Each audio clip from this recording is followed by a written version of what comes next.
Dialogue 3. Track 7. Listen to a talk by Hamini. You now have 15 seconds to look at the questions. Now listen carefully and indicate your answers on the answer sheet. Hi there, this is Hamini and I am the director of a local state library in Malaysia. The topic of my talk today is extensive reading. Extensive reading is something very close to my heart, especially so since I myself have benefited from it. When students see the same words, phrases, and expressions in meaningful context regularly through the books that they read, they will remember and use them gradually in their written and spoken form. It is only logical that the more we read, the more ideas we have to write. Ideas and thoughts gained from our reading help us write better.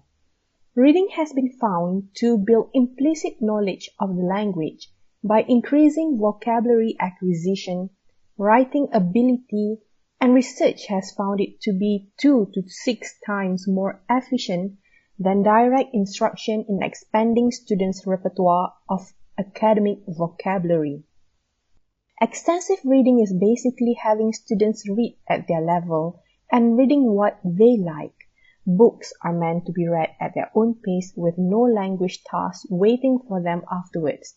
Reading in this environment requires no conscious effort, but it facilitates implicit learning which actually leads to students acquiring knowledge of the language without conscious awareness. There are some principles that we must remember in order to run a successful ER program.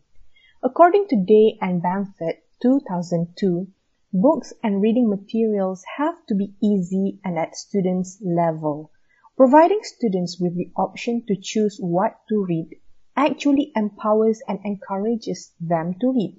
When the words in the book are within their comprehension, chances are they will enjoy the reading process as they can understand the context, and this itself will motivate them to read more. Based on what I have shared today, I hope I will be able to motivate more to come and read at our library. Thank you. Now, you will listen to the recording again. That is the end of Dialogue 3 in Part 5. That is the end of the test. Please stop now. The invigilators will now collect your question papers and answer sheets.